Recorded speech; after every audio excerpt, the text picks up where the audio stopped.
I didn't notice anything wrong at first. The town was small, quiet, polite, the kind of place where people wave even if they don't know you. I moved there for work and told myself I'd keep my head down until my contract ended. The first strange thing wasn't what people said, it was what they didn't. Conversations flowed normally until they brushed up against certain topics: time, childhood, how long someone had lived there. Every time the same thing happened. The discussion drifted away like everyone had silently agreed it was over. I assumed it was coincidence, then weeks passed.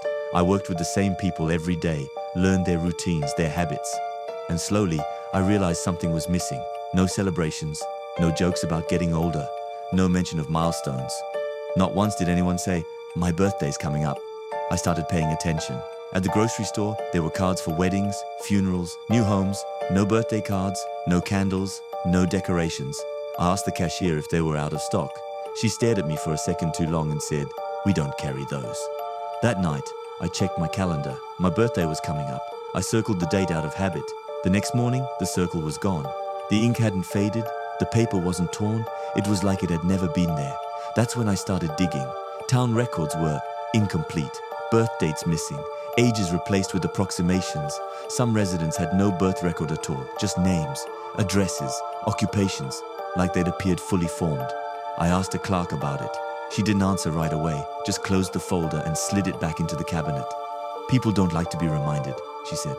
"Of what?" I asked. She smiled, but her eyes didn't move. "Passing. On my birthday, I didn't tell anyone. I didn't mark it. I didn't celebrate." Still, that evening there was a knock on my door. 3 neighbors stood outside, close enough that I could smell their soap. Calm, almost apologetic. One of them asked, "You're planning to leave soon, right?" I said yes. Another nodded and said, "Good." I asked what would happen if I didn't.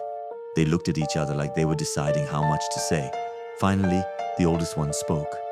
"We don't stop time here," she said. "We just don't wake it up." After that night, people avoided me. I started noticing small changes, a new line near my eyes, a heaviness in my joints, subtle but undeniable. I was the only one changing. When I left town, I stopped at a gas station miles away and checked my ID. My birthday was still printed there, but the ink looked fresh, like it had been added back after something tried to erase it. I still celebrate my birthday every year now, not because I want to, because I'm afraid of what happens when you stop keeping count.